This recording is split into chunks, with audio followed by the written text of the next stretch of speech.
She's like, yeah. I'm like, yeah, apparently. She says he's my dad. I mean, how funny is that? How random. And she didn't laugh. She just,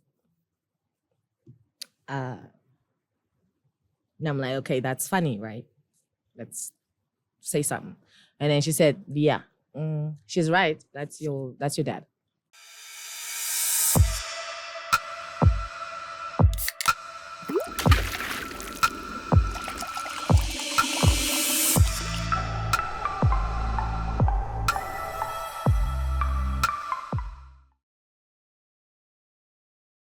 Abobhuti, abosisi bethu, abobaba, abomama bethu, abomkhulu, abogogo bethu, ingane zethu, izukulu zethu, brothers and sisters, hustlers and squatters. Thank you once again for joining us on this platform. Guys, we are growing the Hustlers Corner. We are now sitting on over 140,000 subscribers, and the goal by the end of 2022 was for us to have 100,000 subscribers. And I can't believe that we've outdone ourselves. It's all because of your support. And little did we know when we were starting this online space during the massive metro days and how difficult it was over the years and how much money we've spent to see what's going on now. Like every episode we release gets like 10,000 views, 20,000 views, 30,000, 40, 50,000. Some episodes are getting 100,000 views. It's like, wow, is this where the market is now? And then I look back into my career. My first overseas tour as a new musician in South Africa was with Bongo Muffin, and shout out to Bootstone, this is Thandi Iswa, and shout out to our brother Appleseed. From the beginning, I mean, I was, immersed in these amazing people. But the amazing person that was a part of our tour in Germany, Switzerland, Belgium, and Austria was the late, great Lucky Dube. I remember telling him, we've got only 7 shows around here in Europe. Bongo Muffin has got like 13 shows. We'll do these 7 together and we'll go back home, leave you and Bongo Muffin. And Bongo Muffin will do their 13 shows and leave and go back home. But Grootman, you've got over, and for me, I wasn't even saying Grootman those days. I was saying Baba, the type of respect that I had. You've got over 75 shows globally. And this is over 20 years ago. I couldn't fathom, guys, how a South African musician would have like 75 shows globally at the time. And I remember saying to him, one thing's Ofana now. These were the early days of my career. Now I've got a lot of people saying, Ofana no Lucky Dube, Skumbuzo Lucky Dube, and it's like, wow, 20 years has just gone past, just like that. So ladies and gentlemen, welcome to the Hustlers Corner, family tradition. Like button on the count of 1, 2, 3. Click it, 1, 2, 3, let's go. Click, click, click. Click that like button and let's come into subscription button because the family has to grow. Click. And don't forget to switch on the notification bell so you get to know when we get to drop brand new videos. Now, I want to give you guys, the profile says, comreggaeville.com, as in Reggaeville, reggaeville.com.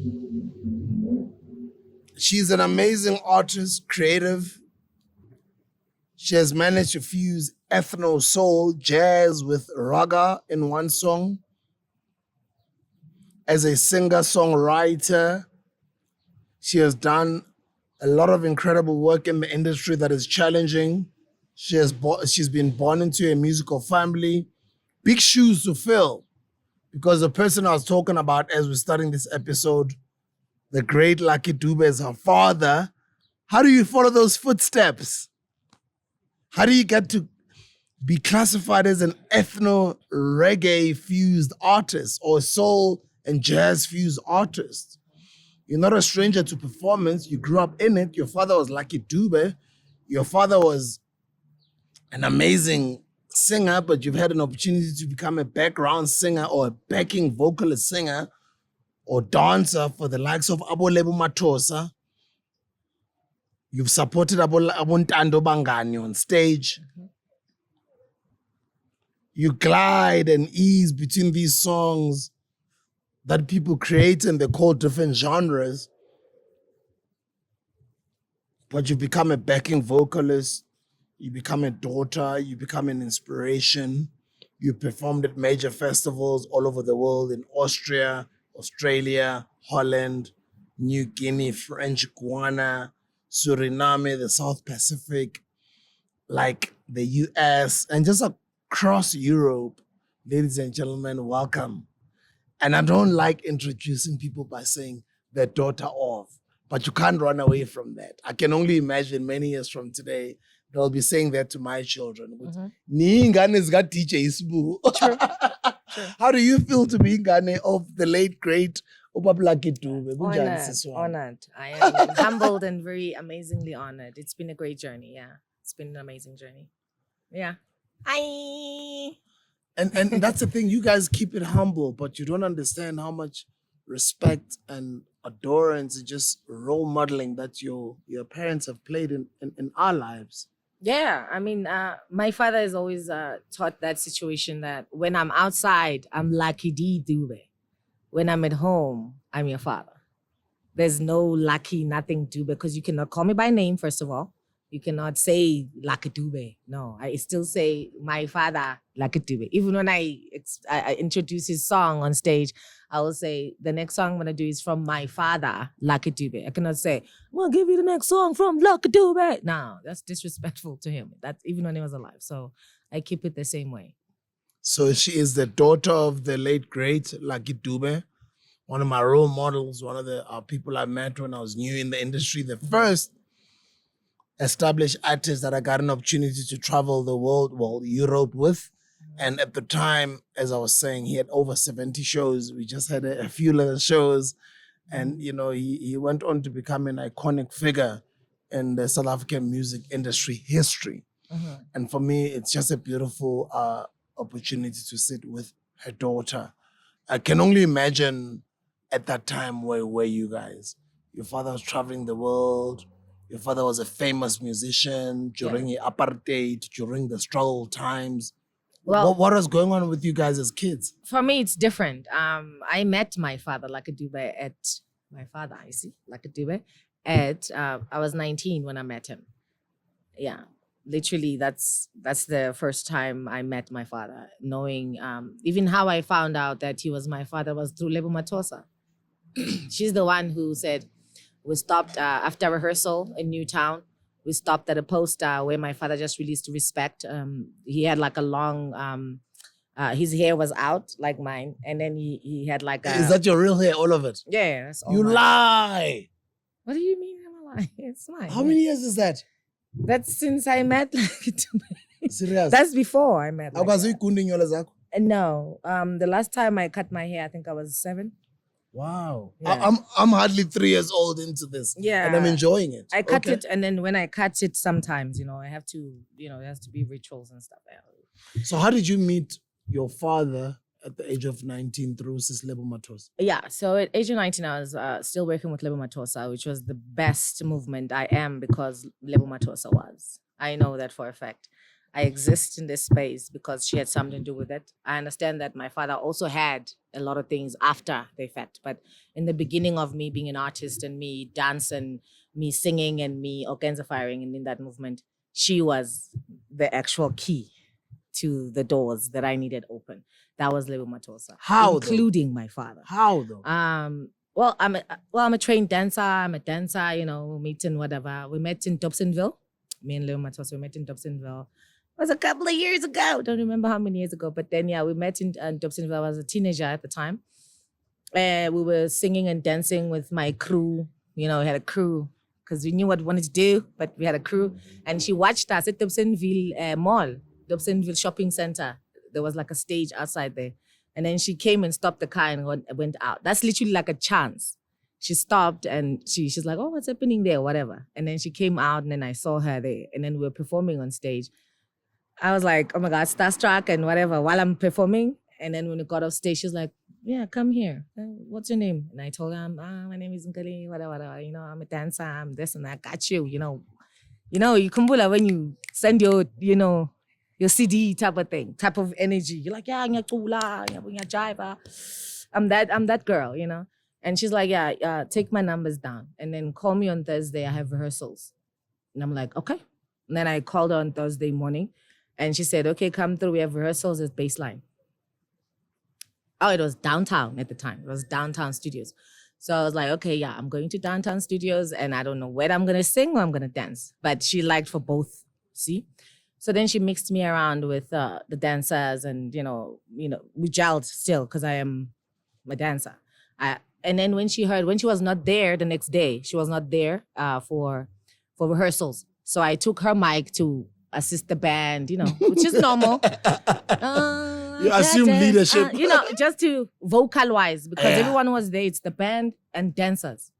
So we are just getting the points together. Tla, tla, tla, tla, tla. Okay, this is where we end. So it's like the dancing director, which was Sbongile. Hi, Sbo.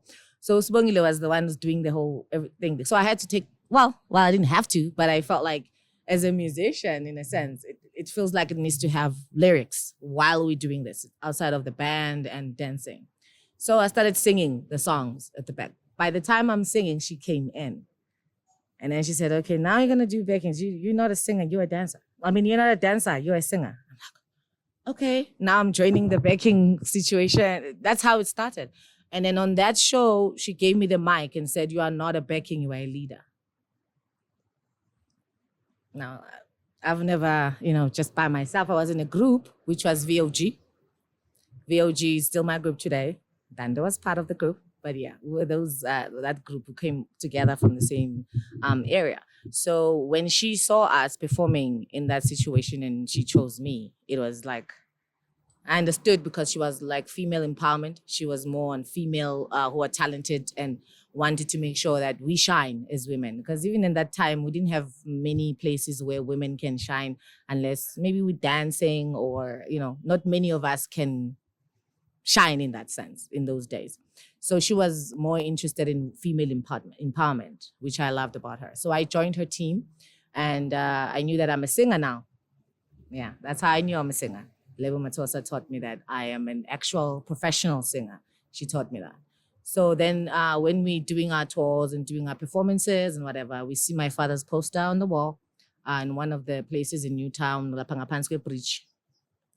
Just a poster of him wearing leather, long hair, respect that album. It's like, Nkulee, I don't know, but that's your father right there. I don't know. Who used to say that? Lebo Mathosa said that. I'm like, girl, that's not gonna do it though. He's like, yeah. She's like, yeah. That's your dad. I don't know. I feel it in my bones. That's your father. I'm like, what? Just because it's a Friday, but it's okay. Yeah. I'm with the daughter of my role model, so you know what I mean. So I'm just enjoying my Friday. Yeah, tell us the story, and I won't disturb you. I want to hear the story. Yeah. So when we saw that picture, obviously we laughed in the car. It was after rehearsal, so she was dropping us off, because we are named at that's Bega. So Magas Bega. Why are we doing that? We saw the poster, and she's like, I definitely will swear on my life that's your father. And we're all laughing in the car. I'm like, yeah, whatever, man. My mom would have told me, can't be. Come on. So I get home and I tell my mom, like, yo, you know what Lebo said? Yazu Lebo, laughing it off, She says, like a Dube, like a Dube, right, mom? She's like, yeah. I'm like, yeah, apparently. She says he's my dad. I mean, how funny is that? How random. And she didn't laugh. She just, and I'm like, okay, that's funny, right? Let's say something.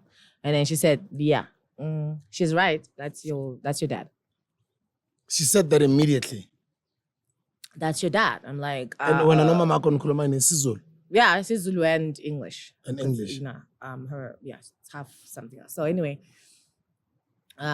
she said, yeah, that's your father. She's right. Lebo is right. That's your father. You gotta be kidding me. Is that how it happened? Yeah, it was like literally. Is that how you found out he was your father? Yeah. What happened? Tell me.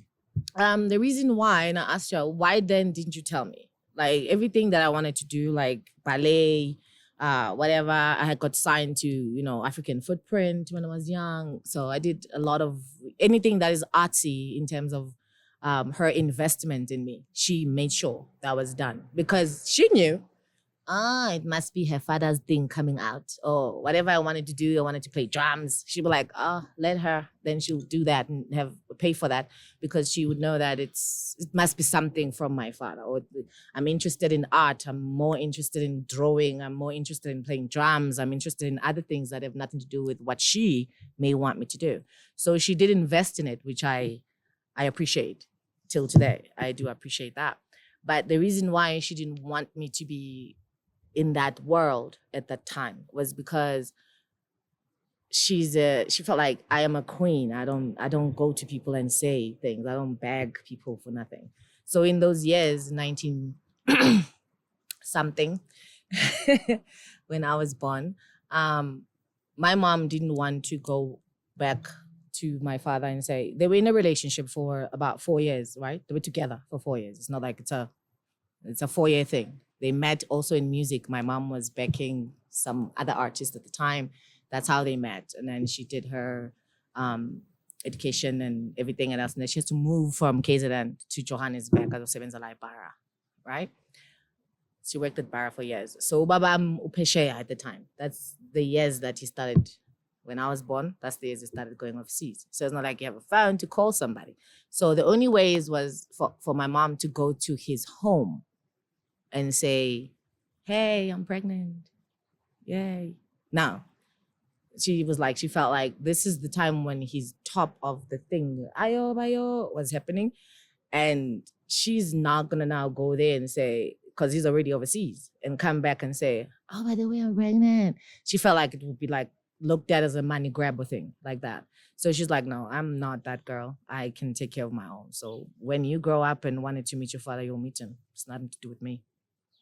That's how she felt about it. It was not even a thing. It was not even which now as a queen, I do appreciate and I recognize her movement. I recognize her independence. And that's how I was raised too, to have my own things, have my everything that is mine and not have to go and organify to a man and say, oh yeah, by the way, I'm pregnant. No, she felt like it will make her feel small to go there. Having your own independence, don't you think now that you're older, that she could have handled the situation differently? Definitely, yeah.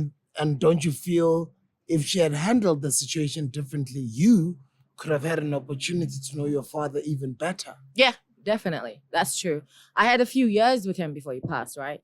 But I felt it was that time, like literally everything came together. I worked with Lebo Mathosa, and then after she told me that she passed away, and then after that I met my father, and yeah, everything just literally clicked in one place like this. You know, when she passed away, yeah, it was a movement where, yeah, that's another one. That's another movement. Yeah, but she was the link to everything that I am today. She's a very big key to every chain that I've clicked on. She's the beginning of it. It was before social media. Did you know what your father represented?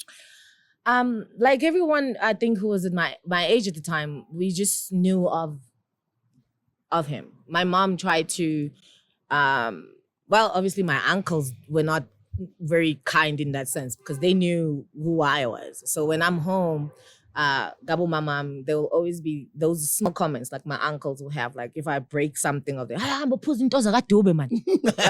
And I always, okay, what's this Dube, you know? Because they know. But then my mom didn't want that to be in my head. She didn't want that to be my upbringing. She didn't want that movement to be who I am. She wanted me to know who they are on this side, you know, be raised by my mom's family, by Abu Mdlalo, Sabo Nyanda, be raised by Unyanda, and not have that thing in my head. That's what they didn't want. I understand she did that and locked me. But then, yes, my father was very upset when the whole situation was, you know, now settled. He was very upset with her. He was. I could have known my child when she was 2. I mean, we were not like I met you somewhere and we had a thing. We were dating. We were like together for 4 years. Like, it's not like it was a jump off or anything like that. What do you mean? Was he mad? The fact that he was not aware Yeah, that he had a daughter? yeah. When did he find out that he had a daughter in you, and how old were you at the I time? was 19. You gotta be kidding me. After that situation. So your mom, or let me put it this way. Mhm, So your late, great, iconic father mhm, only found out when you were 19 that you were his daughter. mhm. And in every way, shape, or form, in a sense of being Lucky Dube's child, I was raised like that at home. I don't know if I can explain it. I was raised like, yes, very strict. But then the things that, for instance, like doing ballet, it was not normal in the family, like my cousins and my other siblings, that they can do that. But then my mom made sure that because that's my interest. So for her, it hit home and saying, oh, it must be the dad side of things coming in. Yes, she was also artistry and whatnot, but she's more painting, which I also do, painting and sculptures. She's more artsy with her hands. Yeah. They're busy bully singers. Yeah. Yeah, she's artsy with her hands. My father is more vocal, but it's all art. So she allowed and embraced all types of arts that came out of me growing up. I wanted to play drums. I played guitar. I played all these different type of things that I was interested in, and I still did art.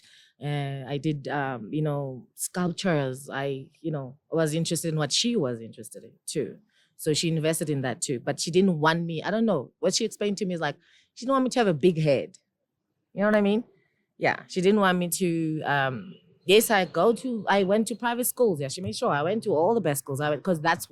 Because she didn't want when I meet my father and say I could have went to that school. I could have, I could have achieved this. I could have done this.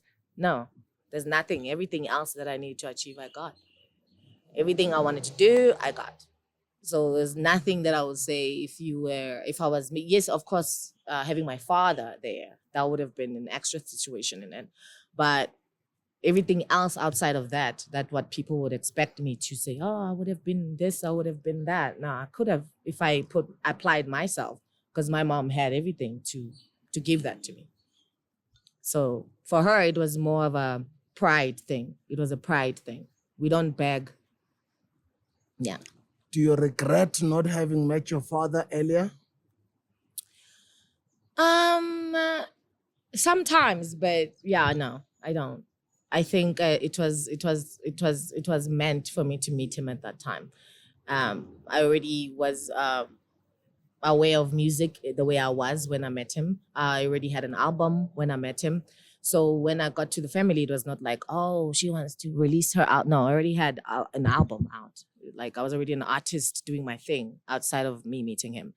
Because you have to understand, like, you're coming into a very powerful family. So you cannot just rock up. It just makes sense. You know what I mean? You can't just rock up in a powerful family. So that was my mom's fear, in a sense. When they meet me, I have to have achieved things. I have to have studied. I have to have, by myself, achieved all the things that, my father would have given if I was his child from young, right? So she made sure that all those things are done. So when I meet them on equal terms. That's what she wanted. And not have them say, oh, ngane zola 7, yeah, come, That's how, which was not the truth. Now I know my family. I've met my family. It's not reality. But when you are outside and looking in, you like, ugh, I don't want them to judge my child and think my child is coming there to take whatever from them. I don't want them to think this. So I'm going to raise my child and give my child everything that I think and feel that she deserves. Then if she wants to meet them, she'll meet them on the same level. And that's what my mom did. And I really appreciate that. As a youth is different from how you are now. I mean, what did that do to you? I can only imagine as a teenager or a youth. Yeah. It realizing that Lucky Dube is my father. I mean. Yeah. It was intimidating. Very intimidating. I mean, I was already in the industry and it was very intimidating. Trust me. Even when I met him at his office, it was like, because I'm the one who has to go now tell him, hi, apparently I'm your daughter, I sat there and I said to him, okay, apparently, allegedly, I might be your child. That's how I placed it. Didn't want to say, oh, I'm your child. No. Apparently, allegedly, I'm your daughter. And then he laughed at me and said, wow. He stood up and went to his office cabinet. There was a file there. He calls it a family file, which literally has quotes on it, family file.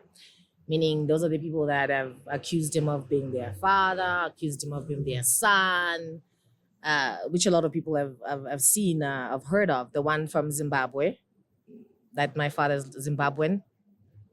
You've never heard that one? No, I haven't. But I can relate because when I started becoming famous many years ago, I started having a lot of people claiming they're my relatives, and when I did the due diligence with the family, I found out they weren't. I've even had an instance where somebody had said I'm their father. Yeah. Wow. Well, I'm their baby father. And I was at YFM those days. I was in my 20s, and it was proven to be wrong, but. So I had a lot of those types of instances. Yeah. So I sort of can understand and I can relate because I think it hasn't only happened to me or your father. It happens to a lot of famous people. Yeah, it does. So for him, he asked me that, do I want to fall under that file or what's the hell? What am I talking about? All I said was my mom's name. I said, this is my mother. This is her number. You can call her. That's all I know. Yeah. And he just went, oh, okay. Yeah. Okay, that makes sense. Because, my mom was a girlfriend. She was like a thing, not like, And they dated for how long? For 4 years. So did they ask for any DNA? Yes, whatever? of course. There's DNA testing. Yes, 99.99%. Yeah. So there was a DNA testing after that. But then when I spoke to him, I told him, Lebo is the one who introduced me and got me the appointment to meet him. She pretended like she has a song, dancehall thing that she wants my father to do. That's how we got into his office, because he didn't just rock up like to his office. We need to know why. Sometimes he was at the farm. When we come there, he's like, nah, sorry, tell Lebo I'm not available this Monday. I'm at the farm. Like, doesn't matter. Okay, we'll see you when I'm there. Where was the farm? It's in Ngoko, Newcastle. Oh, Newcastle. So we waited for him, and then when he was in Johannesburg, downtown studios, we went there, and then I told him that apparently I'm your daughter, and my mother is so and so, and then that's when he calmed down after I said my mom's name, and I was like, oh, okay, yeah. How old were you those days? I was 18, 19. Okay, 18, 19. 19 was the official Dube's daughter DNA done. Yeah, that's 19. Yeah. So late teens getting into your early 20s. Mm-hmm. And then what did that then do to your 20s? Here you are, you're getting into your 20s, you're finding out your father is the biggest star right now. I mean, I think in South African terms in 2022, I'd put an example and say any 19-year-old who's watching there, we are saying your father is, maybe Casper is still young to have a 19-year-old. Hey. But we are saying, hey, but you never know. Yeah, but we're saying your father is Casper your best, or your father is, one of the biggest guys in the country right now in 2022. And how did basically that like you found out your father's Jay-Z. Do you know what I mean? Type of thing. Because the level that, as I was telling you guys when we began the episode, it was a global artist. He was not just a South African musician. Mm-hmm. Yeah.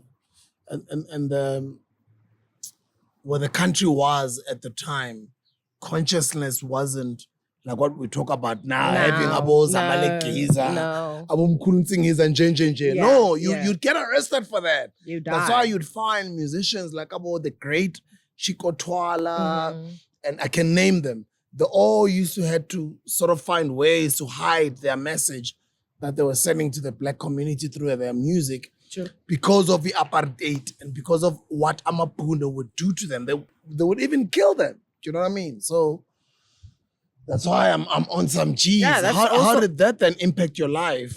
That's as also, you're getting into your 20s. yeah, that's also one of the reasons why my mom kept me to herself, because my father was, person was fighting the movement, was part of a movement, and she didn't want to be, put in or subjected to a place where she will have to now lose me because someone is trying to hurt my father or something like that, because that's what was happening at the time. I know with my brothers and my sisters, who grew up with like a Dube, so yeah, it was a movement. It was tough, Your relationship with his other kids, even though they don't come from your mother, I'm assuming. Because, Yeah, I would know. I remember those days. Well, let me say, in our house music days when I was starting my career, I think the country would know more of Ubongi Dube. Yeah. I'm sure more people who are watching this would know in South more Africa, of her than they would definitely, know yeah. of you. Yeah. That's my sister Bongi. Yeah. We I met her like I think a year later after that, after I met my father. TK I met before I even told my father that I was his daughter. So met him around, rehearsal spaces and stuff like that. Like, I knew, oh, that's my brother. Who's TK? It's TK Dube, that's my brother. So we didn't want. So you guys were all siblings, but you all didn't know each other. Yeah, and we're like cool. Like we're like, see each other around the whole situation of rehearsals and stuff like that. Yeah, so we're just cool, like from my side, we're just cool niggas, just chilling and having fun. And I wanted him to date one of my friends, but I didn't know that the fact that I wanted him to date one of my friends and not me, I felt like he's so nice for my friend. It just tells you that Ekasi. Why don't I see him for myself? Yeah, I always thought, oh my God, you guys are looking cute together. He's so amazing. He has nice dreadlocks. And it was easy for you to could have been like, I want him. Yeah. But for some reason, you said no. No, let me hook him up with my friend. I just wanted him for her. I was hunting him for her, and then later I find out he's my brother. It made sense. And this is after how long? That was after like a few months. Wow. That was like after a few months. Yeah, a few months. Yeah. So that's after Lebo Mathosa passed away in 2006. That's when, then he passed away in 2007. After the whole thing was done, DNAs and everything, then he passed. So I only had 2 years with my father. Only had 2 years with your father. That's why I always say to people, guys, cherish your parents, Doesn't matter whatever family disagreements you might have with your parents, but if your parents are still alive, treasure them. Yeah. Spend as much time as you can with them. Learn from them. Suck out as much knowledge as you can from them. And I know at your age, maybe you're young, it might not make sense. But as you get older, you'll understand the value of the importance of a parent. Yeah, so in that, as soon as we finished with the whole DNA situation, and I'm, 99.9999% done with that taco zile and everything was done. Okay. So I went home. I had to stop.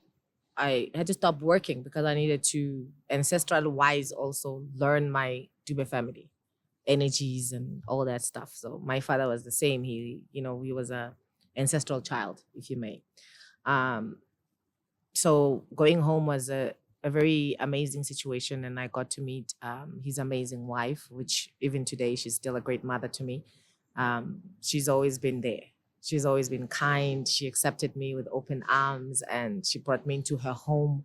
She gave me a room in my home. I know it's my home, but it's her home. You know what I mean? It's her house, and since then, she's been a great mother. She's been the most amazing woman that. Some of the things that happened, she doesn't deserve.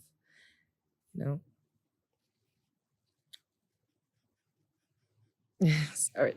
No, it's fine to get emotional. Share, it's okay, share. No, she's an amazing woman. She doesn't deserve some of the things, literally all the things that happen. She doesn't deserve it. She's an amazing woman. And my father loved her so much. every time, every morning, my father would wake up. Literally, when I'm saying I left my Johannesburg movement because I wanted to be home. I wanted to learn his side of family, his side of movement, what he does and what, just to know him. For that 2 years, I was home. I didn't work. I didn't go anywhere. I was just home with his family, wake up in the morning, take the little ones home. Now they are in Wits. Hi, they're in Wits now. So when I think of Mngani, it hurts me because she's such an amazing woman. She's a great woman and she deserves everything else that my father was giving her when she was alive. She doesn't deserve all this craziness. Why are you crying? Because I love her so much. She's a great mom, She's a great mom and she's a great queen. She's Mrs.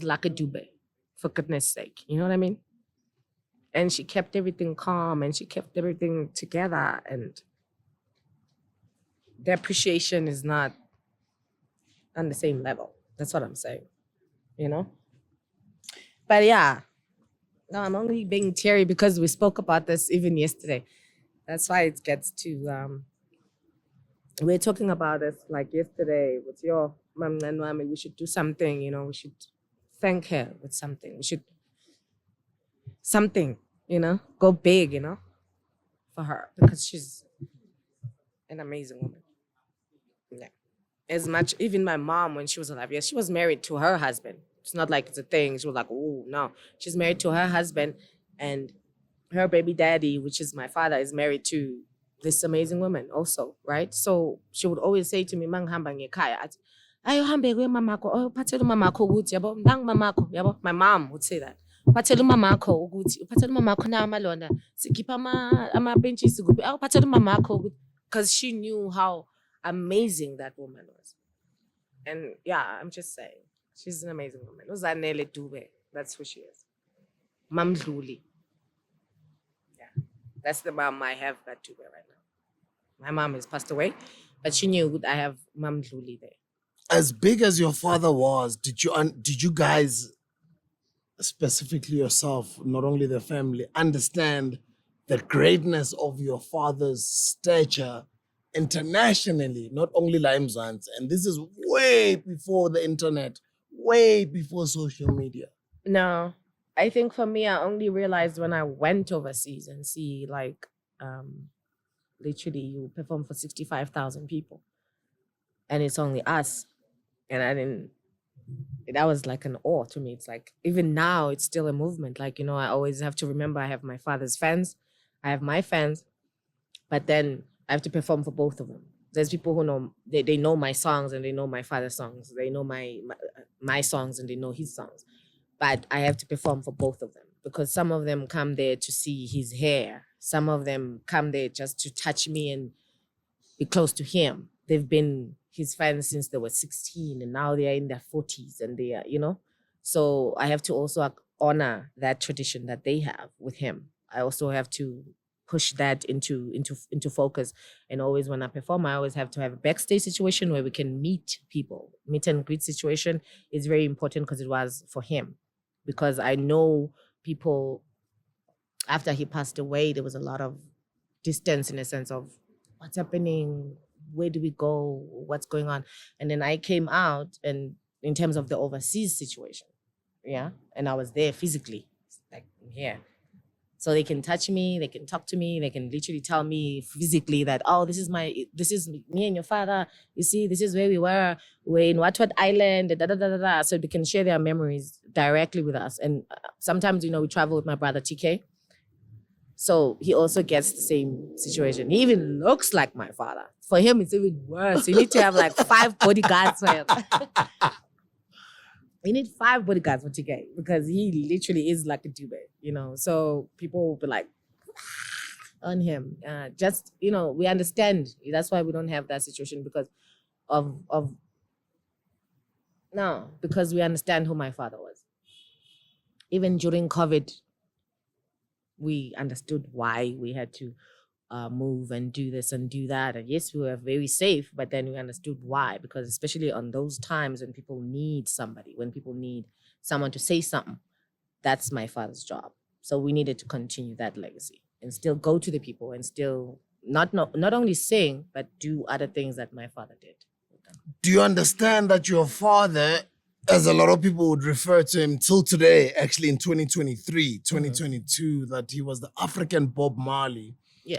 From a bigger picture, did you guys as a family understand that he was just bigger than the music? He wasn't just about music he was and a movement. entertaining, just like any other musician, but he was playing a role. You know, other people would name the late greats, may their soul rest in peace, Umama Miriam Makeba, the likes of the people Yes, that we're Umama, actually yes. still blessed to have them still living till today. Abu Mama Letambulu, Abu Baba Kaifa Simenya, and all the greats. Did you guys understand that your father was not just an entertainer? He was actually an activist using music. As till today in 2022, people would still call him the African Bob Marley. Yeah. For me, personally, my father was a comedian. He was a fun guy. He was never the lucky Dube that people expect him to be. Or he was always funny. People, if you watch his videos everywhere, he's always has like a funny character. Yeah.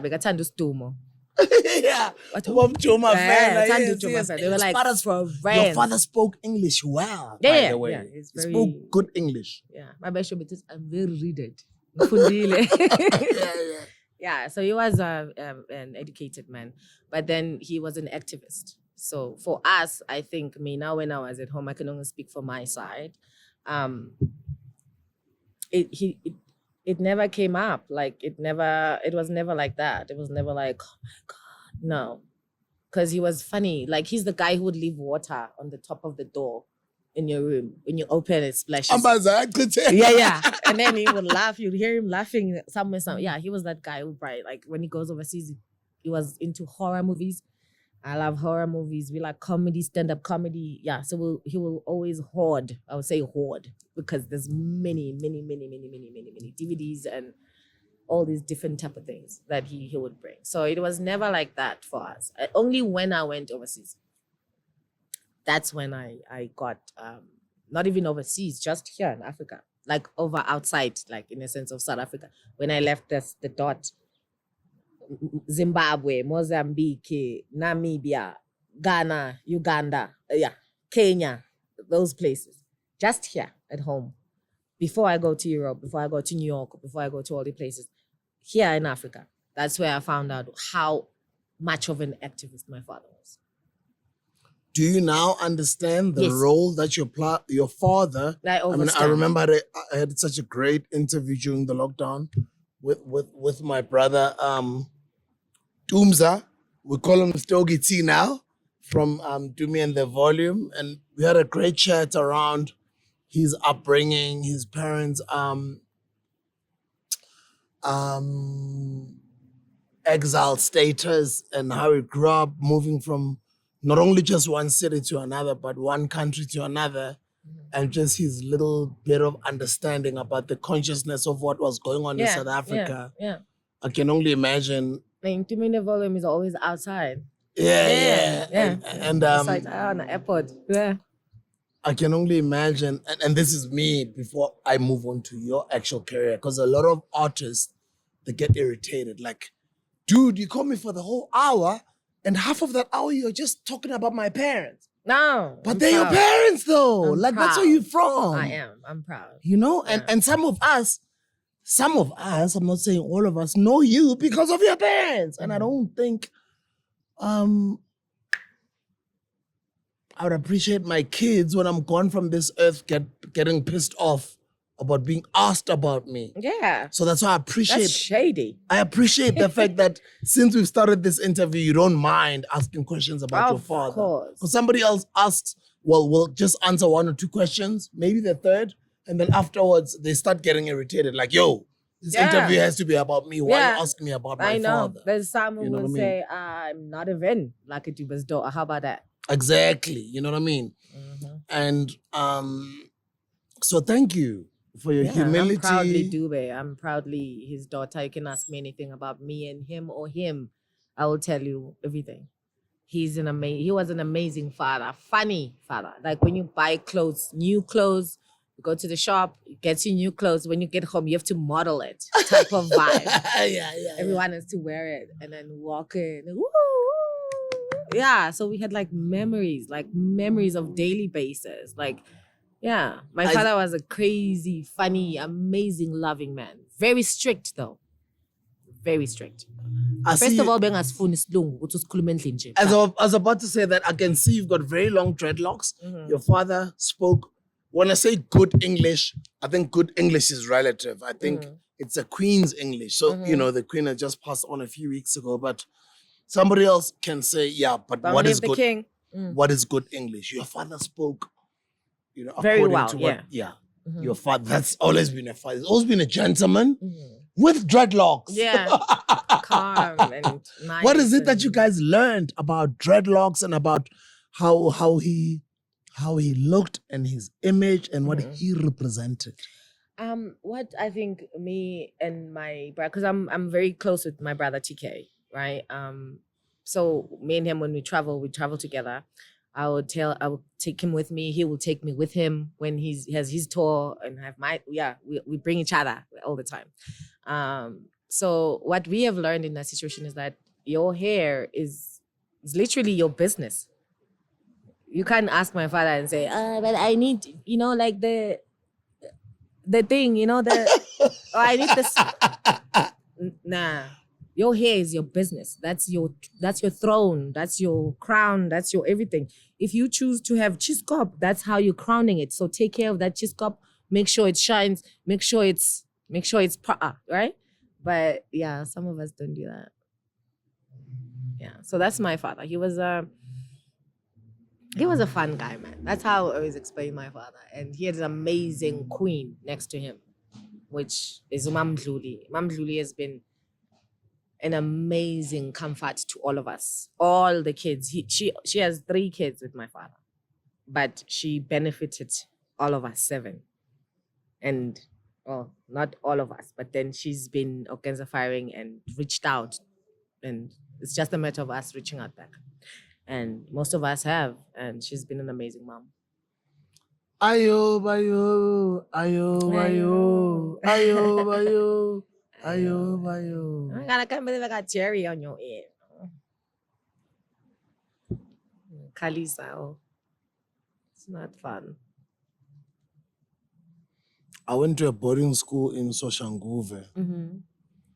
I think kids who went to boarding school, especially people who are 35 and older, that relate to some of the rituals that used to be performed in boarding schools. So, there used to be something called the lokar.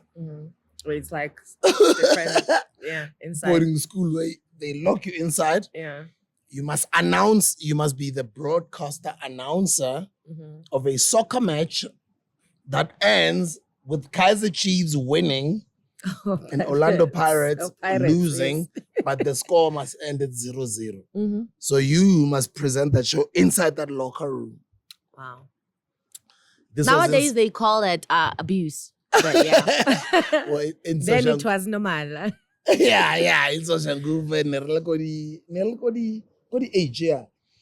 Next to Peter Mzala, Rinse ko body F, Kaufele body Bible school, Kenze ko di L, Kaufele 5VV, Kenze barking 5 Philip. Yeah, because I remember I was a teenager when I was at boarding school and I was forced to sing music that I could sing songs knowing every lyric to and being locked into a locker room in a boarding school where I have to impress these guys who've been on this campus. So,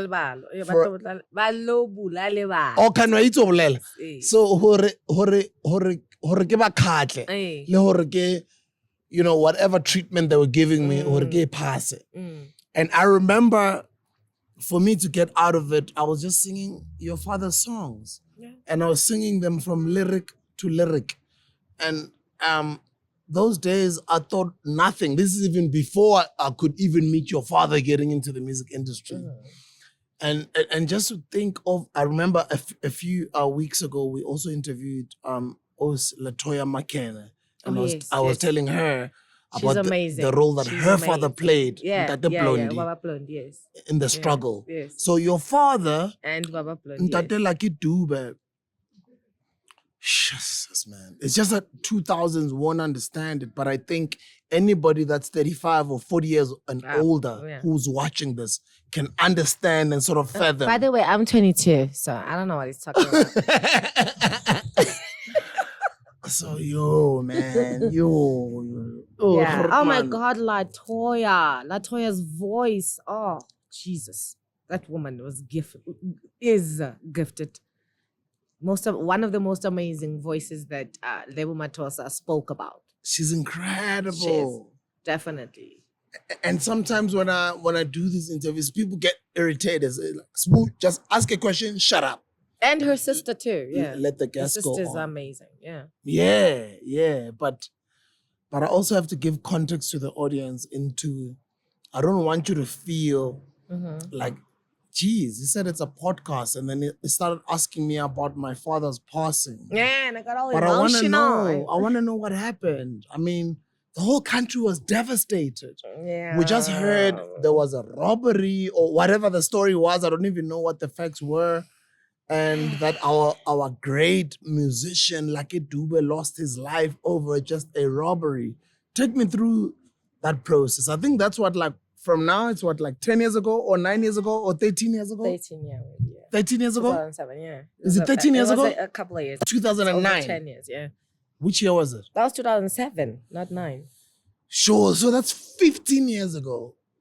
Let me see, 2007. That's when I just released Remember When It Rained. I was on Nkulee FM.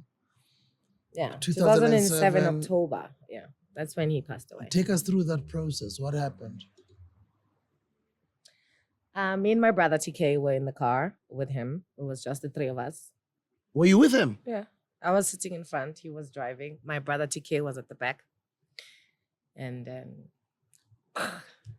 yeah, we're dropping off TK at his house, at his place where he's staying. Stopped at the, whatever you call it, ramp up or run up or driveway. Yeah, we just say. Stopped at the driveway. Taffontein, Rosettenville. Yes. So when we stopped there, my brother was gathering his school things at the back, like, his books and putting them in his backpack, and, because he was going to school tomorrow. Yeah, and then people just swarmed the car, basically. They just, and then they didn't even say anything or get out of the car or we're going to take the car or, no, they didn't do that. They just started shooting as far as I was concerned.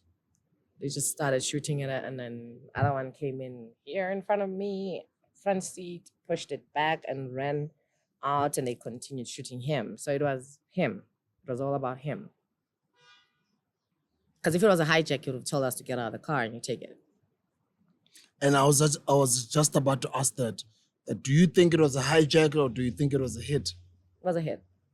You can't say that. For me, yeah. I mean, it's not like your father was a drug guru or a billionaire or somebody who's under the radar hiding things. Like, why would criminals just come for him when it was just somebody who was empowering society, For me, it was a hit because, my father would speak the truth in some things that maybe he should not. So that's how I felt. Like it was an assassination. Because they didn't even take the car after they killed him. They just ran away. So what was the point? What was happening there? What, we wanted a car or what did you want?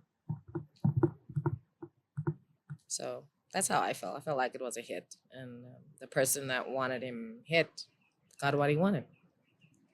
Nkulee, I didn't know that you were in that situation. Yeah, that took a lot of therapy, by the way. Yeah. See, I'm not crying. I'm good.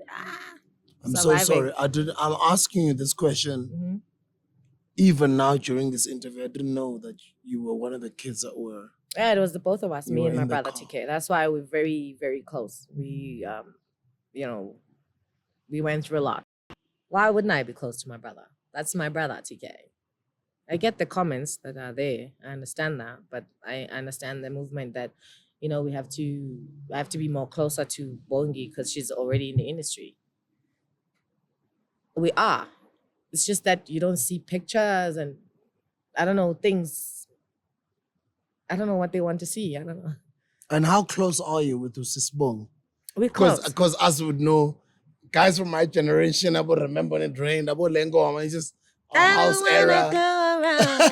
That's my sister. You know, would know Usisbong. I'm close with her. I am. We are sisters, you know what I mean? But, you know, she's at a level now, she keeps everything of her, you know, she's private, you know, she's with her family, she's, you know what I mean? So I can't, you know, add on to her movements and to whatever she's doing or whatever, unless she says I can. But yeah, we're very close. We're sisters. We're blood sisters. So we talk, you know, let her know what's happening, and I'm going out whenever I'm going overseas, I'm touring, whatever, I'll be away for 8 months. And, you know, all my siblings know when I'm not here. And when I'm taking TK, we tell everybody we're going, you know what I mean? Or when he's taking me. So we, you know, we share our tours, me and TK. So why is it that when we worked together at TS Records, you were a big part of Dando, Yes. like the artists that were part of, you know, our company, TS Records. Why are you so humble enough to not even say a thing? Why is it that only now, by the way, guys, I only found out today. Why is it that I'm only finding out today that you are the late, great Icon's daughter? But when we worked together, and by the way, some of you guys don't know, you know, Ntlantla, Zahara, Ntando, even this is way before Abu Zahara. This is... Why is it that you've never been vocal about like being like a Dube's daughter? Because that's weird. Who says that? Like, oh my God. I just wanted to get the experience and be part of a movement in a company, you know, see how things work eventually, like see how everything else works, because that's what Lebo taught me. Yeah, Lebo taught me to always be under the radar. She said, just be here. Everyone will love and respect and expect you to be here. And so that when you do this, everyone switches on their lights because they can't see what the hell is happening. They've never seen anything like that. So just blend in. That's how I blended into your company. You didn't even know I was his daughter. I didn't know. Even when I worked on Dando, yes, I was. Actually, I already knew that I was like a daughter. I didn't even know. Didn't Dando know? Yeah, maybe a couple of years later. But Ntando knew because Ntando was part of my group VOG, right? So we were under VOG, and VOG was the only female. By the way, for people don't know what was VOG. Voices of the Ghetto, which still exists. And by the way, Ntando, before he went into Afro pop or Afro soul or doing melodies, he was more into the Dance reggae hall, or reggae, raga dance hall type of sound.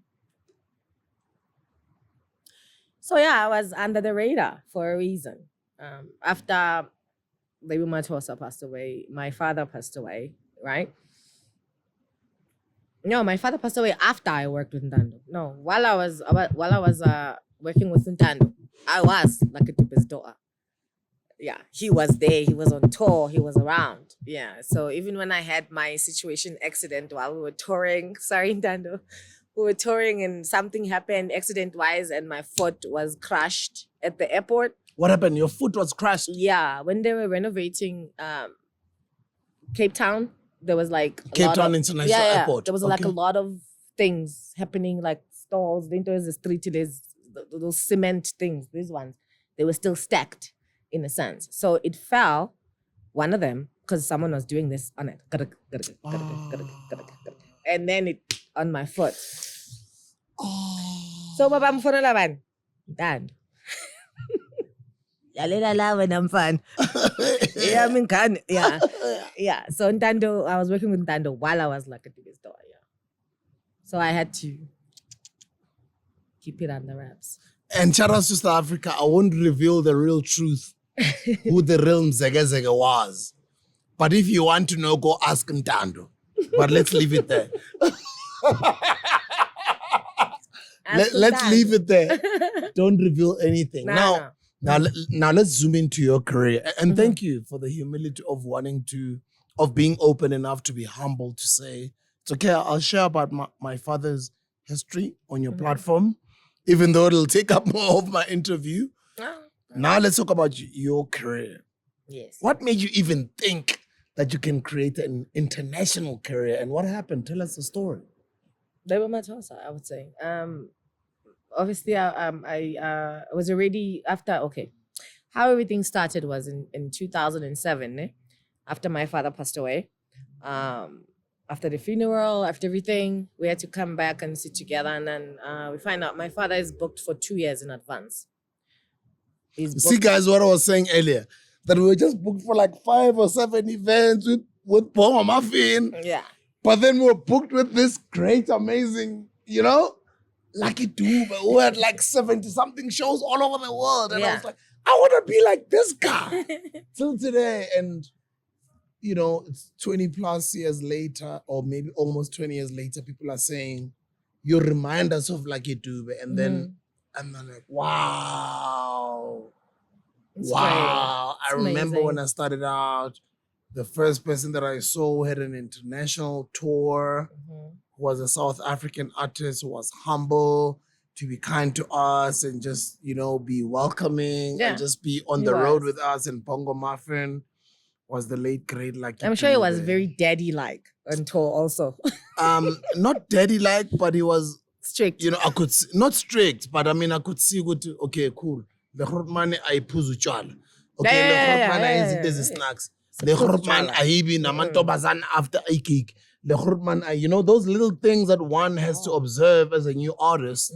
Ukuthi instead of me After after show, performing, instead of being excited over girls, straight to the hotel. Yeah. After we move, like there's a lot of little things. Small There's a lot of little things. Thank you. Continue. Yeah, true. That is very true. So the situation you're getting at was 2007, and around he passed away in October, and then he was buried around the same month, right? And then we did like a service situation in terms of people that came in all around the world that couldn't come to his funeral, just to celebrate, like a, what do they call it? Service, memorial.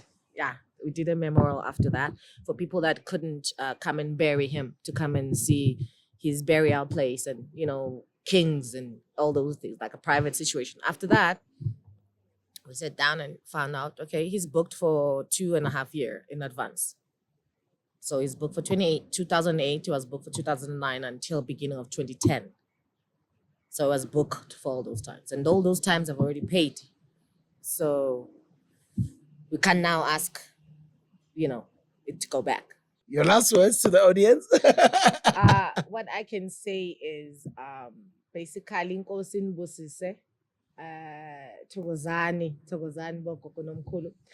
Engingakusho nje is, please make sure that you know what your heartbeat is, meaning know what you want and what you desire and what your movement is. Because if you don't know, someone in this world will let you know. And then eventually you're going to have a heart attack because it's not on your pace. So bye. Siyabonga sisi wami, uNkulunkulu akubusise. Amen. Thank you so much. Guys, her father is somebody I've always, some of you guys who follow my career would know how much of a big fan I've always been of the late great Lucky Dube. May his soul rest in peace. And the struggle continues. Yeah. The daughter's here, and she's not the only one. There's a whole lot of others. So God bless. See you guys on the next video. There's 3 others now. 3 others, Not right? Others. Like there's just 3. Bongi, Laura, and me. That's it. Thank you, son.